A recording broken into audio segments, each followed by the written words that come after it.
हाय दोस्तों, तो कंप्यूटर के लेक्चर में अब हम पढ़ेंगे ई गवर्नेंस या विज्ञान एवं टेक्नोलॉजी का सुशासन। ठीक है, वैज्ञानिक एवं टेक्नोलॉजी सुशासन या ई गवर्नेंस भी इसको कहते हैं। एक व्यक्ति जो गरीबी रेखा के नीचे यापन करता है, इस व्यक्ति का हाल ही में यूनिक आइडेंटिटी कार्ड बना है। ठीक है, निकट के गांव में स्थित राजीव गांधी सहायता केंद्र कंप्यूटर किस्म में अपने कार्ड द्वारा मनरेगा में रोजगार हेतु नामित होता है। पुनः कार्ड का प्रयोग करके मशीनीकृत खाद्यान्न वितरण व्यवस्था में केवल 5 मिनट में पूरा अनाज प्राप्त करता है इन सब चीज़ों से। ठीक है, साथ ही वह बीमा योजना के अंतर्गत स्वयं एवं स्वयं के परिवार के सभी स्वास्थ्य जानकारियाँ सरकारी अस्पताल के कंप्यूटर से यूनिक आईडी के द्वारा प्राप्त करता है तथा वीडियो कॉन्फ्रेंसिंग के माध्यम से उसका इलाज सही विशेषज्ञ द्वारा होता है। वस्तुतः यह भविष्य के भारत की तस्वीर है, जिसमें एक साधारण व्यक्ति भ्रष्टाचार व लाल फीताशाही से मुक्त स्मार्ट ठीक है प्रशासन प्राप्त कर सकते हैं, और यह सब संभव होगा विज्ञान एवं तकनीकी से। तो कहने का मतलब यह है कि ये गवर्नेंस से व्यक्ति को फटाफट राशन मिल जाता है, दवाइयाँ मिल जाती हैं, अब सारी चीज़ें अपने आधार कार्ड से घर में आके पैसे निकलता है। ये सब चीज़ें कैसे मतलब संभव हो पाई हैं, ये आगे भारत में संभव होगी, अच्छी चीज़ें आएंगी, ये सब टेक्नोलॉजी संबंधित हैं। तो ठीक है, अब स्मार्ट का मतलब क्या होता है? सिंपल। ठीक है, SMRT का मतलब क्या है?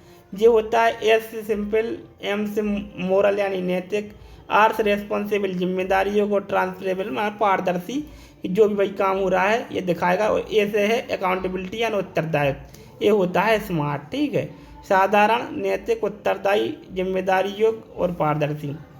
ठीक है, इस क्रम में हमें सबसे पहले सुशासन का अर्थ व अवधारणा को समझना होगा। सुशासन का अर्थ है अच्छा शासन।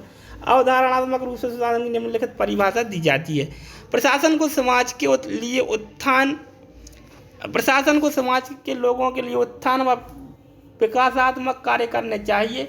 वह भी जनसाधारण को साथ लेकर तथा उसकी आवश्यकताओं को समझकर व विचार विमर्श करके ही परियोजना निर्माण व क्रियान्वयन करना ही सुशासन जो है।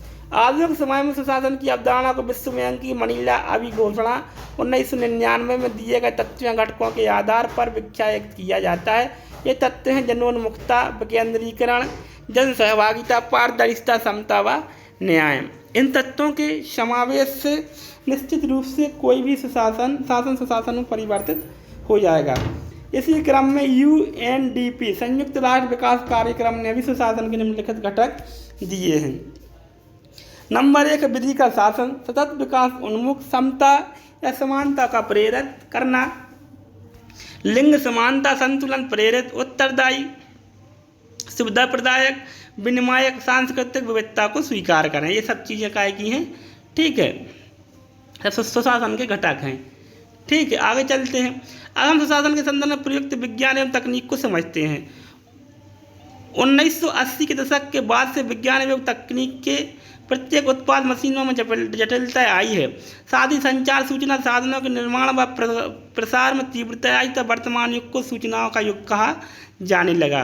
इस प्रकार क्रांति में प्रमुखता उपग्रहों, internet, computer, laptop, telephone, mobile, digital data storage devices आदि शामिल हैं।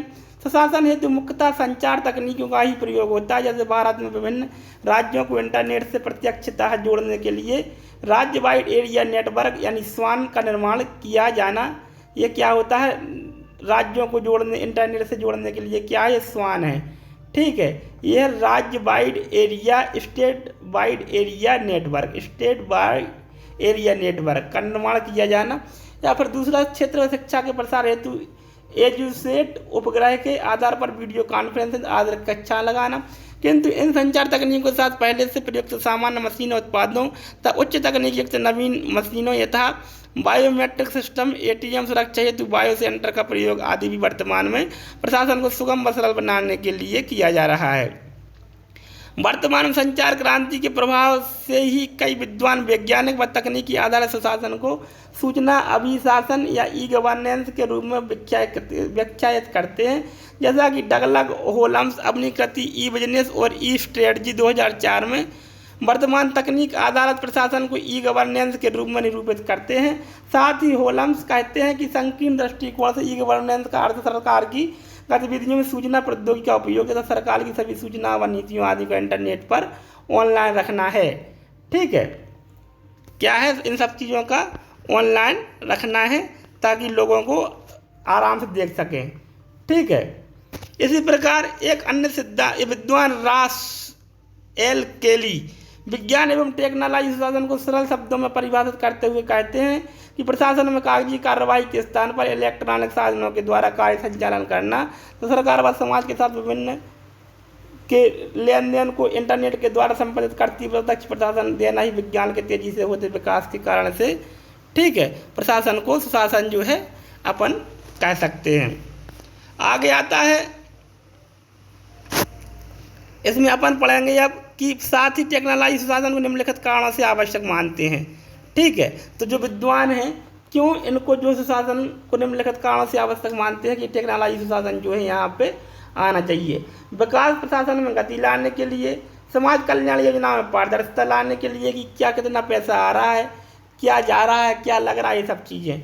जागरूकता सशक्तिकरण हेतु, प्रशासनिक तंत्र के एकीकरण हेतु, विकेंद्रीकरण शासन व नियोजन को बढ़ावा देने के लिए, आर्थिक उन्नयन हेतु, आरटीआई सूचना के अधिकार के व्यापक रूप में लागू करने के लिए। ई गवर्नेंस प्रभाग भारत सरकार की राष्ट्रीय ई गवर्नेंस योजना के कार्यक्रम के माध्यम से निम्नलिखित का समन्वयन करने में सहायता देना। ठीक है। आती है ई गवर्नेंस प्रभाग क्या है। तो ई गवर्नेंस पर राष्ट्रीय सम्मेलन तथा ई गवर्नेंस पर राष्ट्रीय पुरस्कारों के आयोजन के माध्यम से ई गवर्नेंस में उत्कृष्टता को बढ़ावा देना। ई ऑफिस मिशन मोड परियोजना, इलेक्ट्रॉनिक कार्य प्रवाह, मास्टर ई गवर्नेंस प्रशिक्षण योजना के माध्यम से क्षमता निर्माण, द्वितीय प्रशासनिक सुधार आयोग की 11वीं रिपोर्ट की मॉनिटरिंग, ये सब चीज़ें इसमें आती है। पृष्ठभूमि ई गवर्नेंस सामान्यतः नागरिकों को सेवा प्रदान करने, व्यावसायिक उद्यमों के साथ बातचीत करने तथा सरकार की विभिन्न एजेंसियों के बीच तीव्र सुकर, सुविधाजनक और पारदर्शी तरीके के से संप्रेषण और आदान प्रदान करने हेतु सरकार के सभी स्तरों पर सूचना और संचार प्रौद्योगिकी के प्रयोग को समझा जाता है। ई गवर्नेंस शासन में विभिन्न स्टेक होल्डरों के बीच अलग आदान प्रदान को सरल एवं सुविधाजनक बनाता है। इसका ब्यौरा निम्नानुसार है। 2G सरकार से सरकार कहलाता है ये नेटवर्क। 2GC सरकार से नागरिक। G2C मानी गवर्नमेंट टू सिटीजन यानी नागरिक। G2B सरकार से व्यवसाय। यहाँ से क्वेश्चन पक्का बनेगा, देख लेना दोस्तों, IMP लिखा है G2B सरकार से व्यवसाय। ठीक है, गवर्नमेंट टू बिजनेस। G2U सरकार से कर्मचारी, एम्प्लॉयमेंट, इनको याद रख लेना। ठीक है, ये निम्नानुसार इसका ब्यौरा होता है। G2U माना सरकार से सरकार, government to government, G2C government to नागरिक और G2B गवर्नमेंट टू बिजनेस और G2E गवर्नमेंट टू एम्प्लॉय।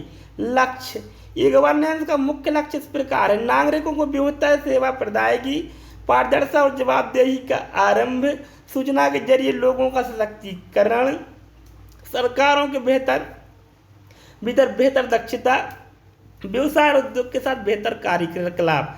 विभाग की भूमिका क्या है?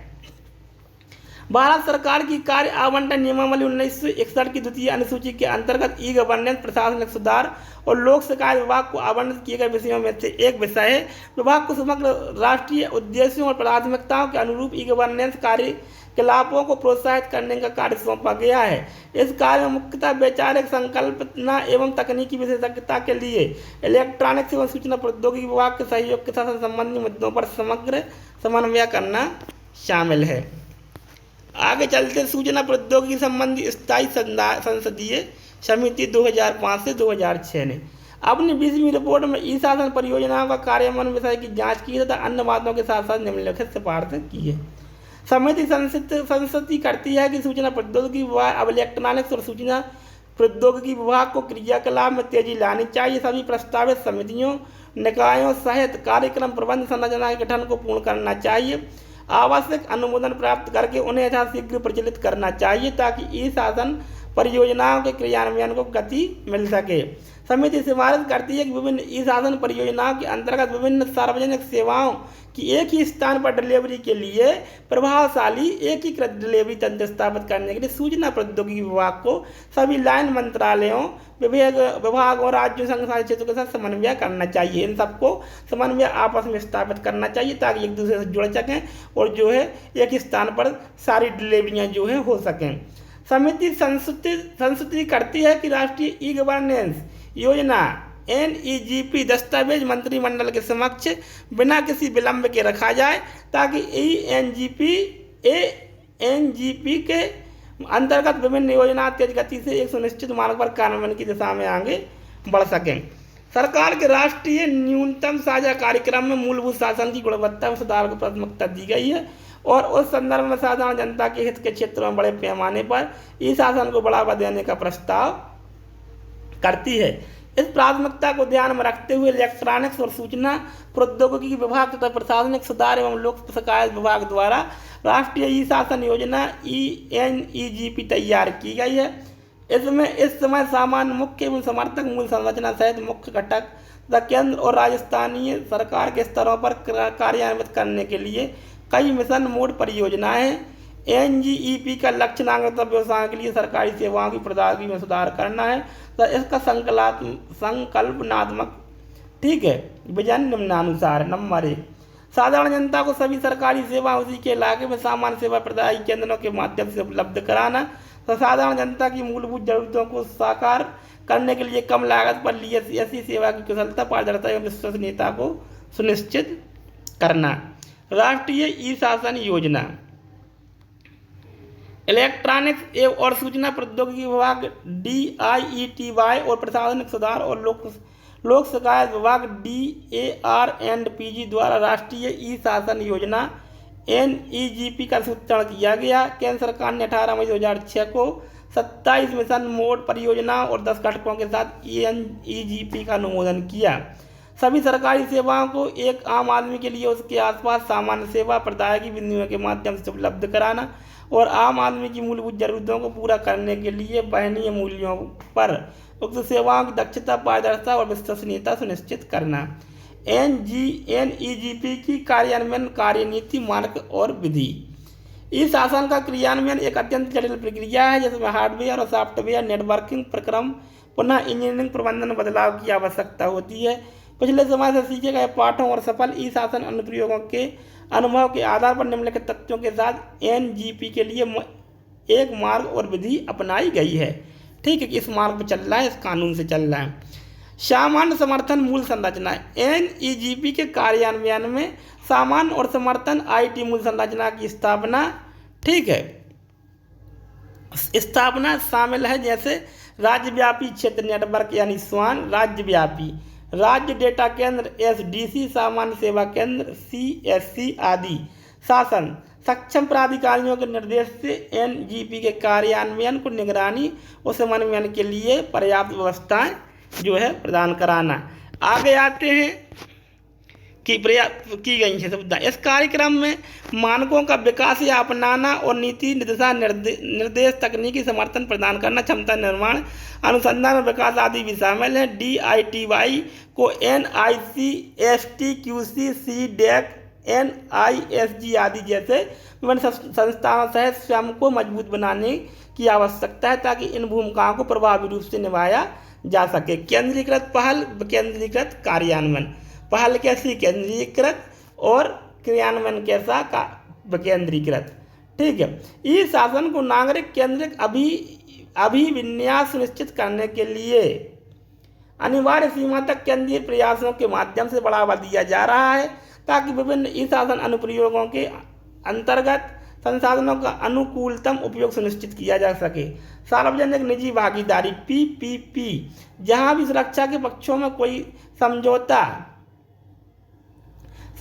किए बिना संसाधन समूह को बढ़ाने के लिए PPP मॉडल को अपनाया जाना चाहिए। समय के तत्व नागरिकों, व्यापारों और संपत्ति के लिए विशिष्ट पहचान कोडों को अपनाने के लिए बढ़ावा दिया जाता है ताकि समेकन की सुविधा सहित अस्पष्टता से बचा सके, स्पष्ट हो हर चीज। राष्ट्रीय और राज्य स्तरों पर कार्यक्रम का मार्ग।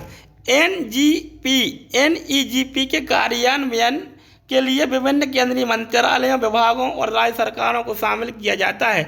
इसमें शामिल एजेंसियों की संख्या राष्ट्रीय स्तर पर समग्र समेकन और जुड़ाव की आवश्यकता को देखते हुए NEGP का कार्यान्वयन प्रत्येक एजेंसी की सुपरिभाषित भूमिका और जिम्मेदारियों के साथ एक कार्यक्रम के रूप में किया जा रहा है। इसकी सुविधा देने के लिए उपयुक्त कार्यक्रम प्रबंधन संरचनाएं बनाई गई हैं। DITY की सुविधा प्रदान करता भूमिका। DIBTY विभिन्न मंत्रालयों तथा राज्य सरकारों द्वारा NEGP के कार्यान्वयन हेतु एक सुविधा प्रदान करता और उत्प्रेरक है तथा यह तकनीकी सहायता भी प्रदान करता है। यह शीर्ष समिति के सचिवालय के तौर पर कार्य करता है तथा कार्यक्रम के प्रबंधन में सहायता देता है। इसके अलावा DYTY प्रायोगिक मूल संरचनात्मक तकनीकी विशेष परियोजनाओं का कार्यान्वयन भी करता है तथा घटकों को समर्थन देता है। मंत्रालयों का स्वामित्व, सब ये गवर्नेंस के अंतर्गत अपन पढ़ रहे हैं। नीति है ये भारत निर्माण ग्रामीण रोजगार गारंटी योजना आदि जैसी बड़ी परियोजनाओं के लिए संबंधित मंत्रालयों को ई शासन का उपयोग करने की सलाह दी गई है ताकि आरंभिक चरण से ही स्वचालन की तकनीक अपनाई जा सके। राज्यों को कुछ अतिरिक्त राज्य विशिष्ट परियोजना को चुनने का लचीलापन दिया गया है जो उस राज्य के आर्थिक विकास के लिए संगत है। राष्ट्रीय ई गवर्नेंस मिशन मोड परियोजना, केंद्रीय MMP, ठीक है, राज्य MMP, एकीकृत MMP, केंद्रीय MMP, बैंकिंग, केंद्रीय उत्पाद, आयकर, बीमा, MCA, 21 राष्ट्रीय नागरिक डाटाबेस, आप्रवास, वीजा, विदेशियों का पंजीकरण और ट्रैकिंग, पेंशन, ई ऑफिस, डाक, पासपोर्ट, अपराध और अपराधी ट्रैकिंग नेटवर्क, ई पंचायत। राज्य MMP, कृषि, वाणिज्य कर, ई जिला रोजगार केंद्र, भू अभिलेख, ई नगरपालिका, स्वास्थ्य, शिक्षा, सार्वजनिक वितरण, सड़क परिवहन, कोषागार। एकीकृत MMP, सामान्य सेवा केंद्र, ई वेज, ई कोड, ई प्रापण, ई व्यवसाय, राष्ट्रीय सेवा प्रदायगी गेटवे, इंडिया पोर्टल, ये सब चीज़ें जो है ये कोड हैं। आगे चलते हैं अपन, आगे जो है इसमें एक चीज़ और जो है अपन अब जो है देखेंगे। इसमें आएगा आप ई ऑफिस मिशन मोड परियोजना, ई ऑफिस मिशन मोड परियोजना। NEPG के अनुसार प्रशासनिक सुधार और लोक शिकायत विभाग ई ऑफिस मिशन मोड परियोजना के लिए लान विभाग के तकनीकी भागीदारी के रूप में दिसंबर 2009 में NIC का चयन किया गया। ई ऑफिस का लक्ष्य एक ऐसे कार्यालय परिवेश का सृजन करता है जो कागजी दस्तावेजों और फाइलों के उपयोग को कम से कम कर दे तथा कार्यालय जो है प्रवाह को सरल और कारगर बनाते हुए प्रक्रियागत विलंब को कम करने में सहायक हो।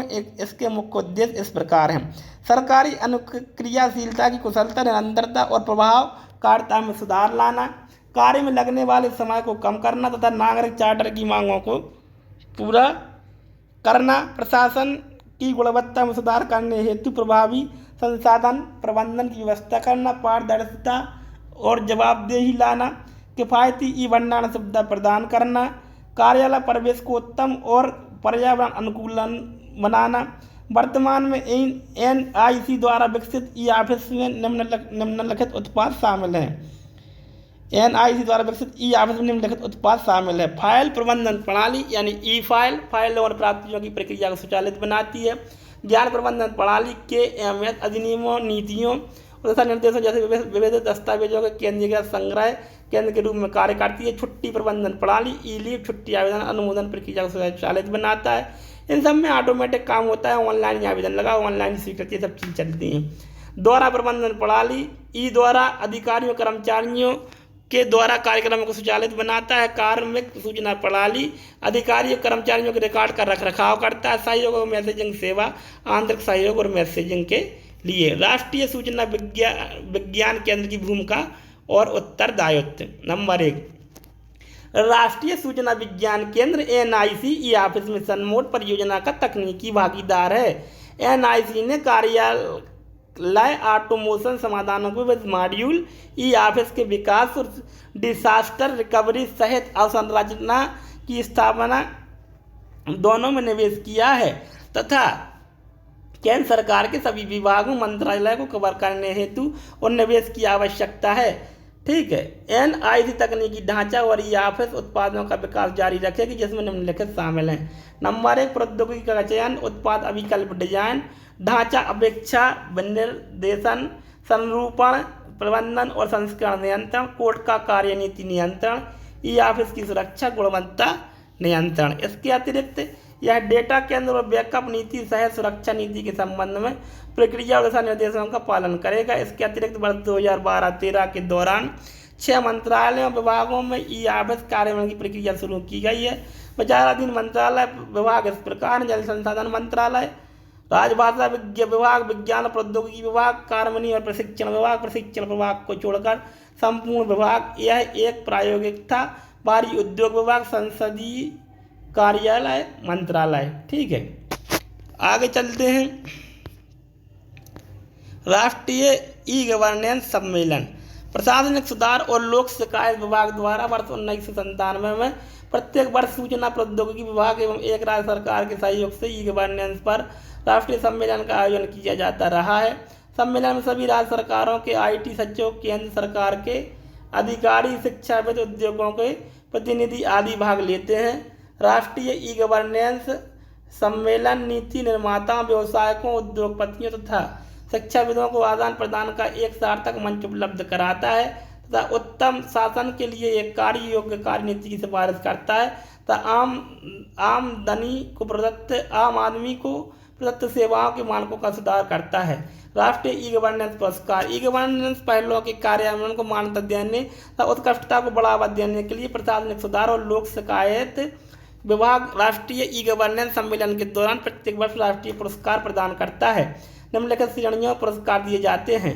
सरकारी प्रक्रिया पुनः अभियांत्रिकी में उत्कृष्टता, नागरिक केंद्रित सेवा प्रदायगी में उत्कृष्ट कार्य निष्पादन, ई गवर्नेंस प्रौद्योगिकी का अभिनव अनुप्रयोग, मौजूदा परियोजना में वर्धित नव प्रवर्तन, ICT के जरिए नागरिक केंद्रीय सेवा प्रदायगी में जिला स्तरीय सर्वोत्तम पहल, ई गवर्नेंस में GIM प्रौद्योगिकी का अभिनव अनुप्रयोग, ई गवर्नेंस में मोबाइल प्रौद्योगिकी का अभिनव अनुप्रयोग। इस तरीके से ये पुरस्कार दिए जाते हैं। पुरस्कार विजेता पहलों का व्यापक रूप से प्रचार करने के लिए प्रशासनिक सुधार और लोक शिकायत विभाग प्रत्येक वर्ष काज फॉर अप्लाज पुस्तक प्रकाशित करता है। यह बहुत इंपॉर्टेंट है दोस्तों। काज फॉर अप्लाज पुस्तक प्रकाशित करता है जिसमें प्रत्येक अनुकरणीय पहलों का संक्षेप लेख होता है। द्वितीय प्रशासनिक सुधार आयोग की 11वीं रिपोर्ट। द्वितीय प्रशासनिक सुधार आयोग की 11वीं रिपोर्ट। द्वितीय प्रशासनिक सुधार आयोग ने शासन का संवर्धन, स्मार्ट आगे बढ़ते कदम नामक अपनी 11वीं रिपोर्ट में उल्लेख किया है कि ई गवर्नेंस मूलतः सरकारी कार्य में सूचना और सूचना प्रौद्योगिकी का अनुप्रयोग है ताकि सरल, नैतिक, जवाबदेह, अनुक्रियाशील और पारदर्शी स्मार्ट शासन सृजित किया जा सके। द्वितीय प्रशासनिक सुधार आयोग की 11वीं रिपोर्ट की 48 सिफारिशों में से मंत्री समूह ने 47 सिफारिशों को स्वीकार कर लिया। द्वितीय प्रशासनिक सुधार आयोग के अनुसार ई गवर्नेंस का लक्ष्य इस प्रकार है: नागरिकों को बेहतर सेवा प्रदायगी, पारदर्शिता और जवाबदेही का आरंभ, सूचना के जरिए लोगों का सशक्तिकरण, सरकारों के भीतर बेहतर दक्षता, व्यवसाय और उद्योग के साथ बेहतर इंटरफेस। इस तरीके से दोस्तों हमने इस एक्ट को इस लेक्चर को पढ़ा। ठीक है, इस तरीके से यह समाप्त होता है।